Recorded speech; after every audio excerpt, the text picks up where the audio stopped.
You'd be surprised how much sun your Monstera can handle. Hey, Lee here, helping you become a better plant parent. It's important to think about sunlight as being the most important factor for the growth of your plant. The less light that your plant gets, the fewer opportunities it has to become the giant plant that you want it to become. Let me take you through 4 signs that your Monstera Deliciosa needs more sun, and then I'll show you how to safely increase that sunlight without burning your leaves. The first sign that your Monstera might need more sun is if you're seeing slow growth in the spring and summer months. Especially if you have a younger, unfenestrated Monstera, you should be seeing growth from almost every vine. Monsteras slow their growth in the colder months with lower temperatures and fewer hours of sunlight. Once the temperature increases and the number of hours of sunlight starts to get longer in the early spring, your Monstera should be going into overdrive and producing a lot of new growth. If you're not seeing this, then light is usually the main issue. For larger Monsteras, you do need to be a little bit more patient. To use mine as an example, it put out a new leaf in late winter. And while I have been watching the stem of the plant get thicker because it's been ready to produce new leaf, it hadn't actually produced any new growth until the middle of the summer. Your plant needs to build energy by absorbing sunlight. The spring and summer are crucial to your plant's development, so make sure you're using this time for your plant to build as much energy and get as much sunlight as possible. On occasion, you might notice something like this. You are so excited for your Monstera putting out new growth, and then nothing. The plant just stops pushing out new growth, almost as if your plant just gave up or ran out of energy. While this is often related to some kind of shock to the plant, for example if you just took it home from the nursery or you repotted it into a different medium, lighting can still be a factor in this. While I do notice this more frequently with the Monstera adansonii, Monsteras not only need lots of light, but they also need consistent lighting as well. Any long-term changes to the amount of sunlight that they're getting per day can cause these kinds of damages to your plant. This is why consistency and incremental changes towards better plant care are always going to be the most important things for the health of your plant. If your Monstera is producing smaller leaves than the last one, it could be a sign that your Monstera isn't getting enough light. Let's look at mine as an example.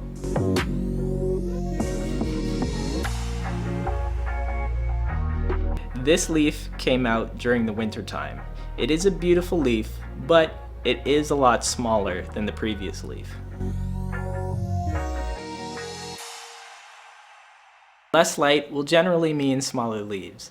There is an exception if you're not using a moss pole or a stake for your plant to climb. We can't forget that the Monstera Deliciosa is still a vining plant and it does need something to climb. When your plant runs out of space for it to climb up something sturdy, it will eventually start producing smaller leaves. If your Monstera has fewer fenestrations than the previous leaf, this is usually a sign that your Monstera needs more light. As soon as your plant moves out of the juvenile stage with leaves like this and it starts producing holes, that is a sign that you're giving your Monstera really good care and really great lighting. As Monsteras grow even larger, they'll start to produce inner fenestrations like this. This is all depending on good care and good light exposure.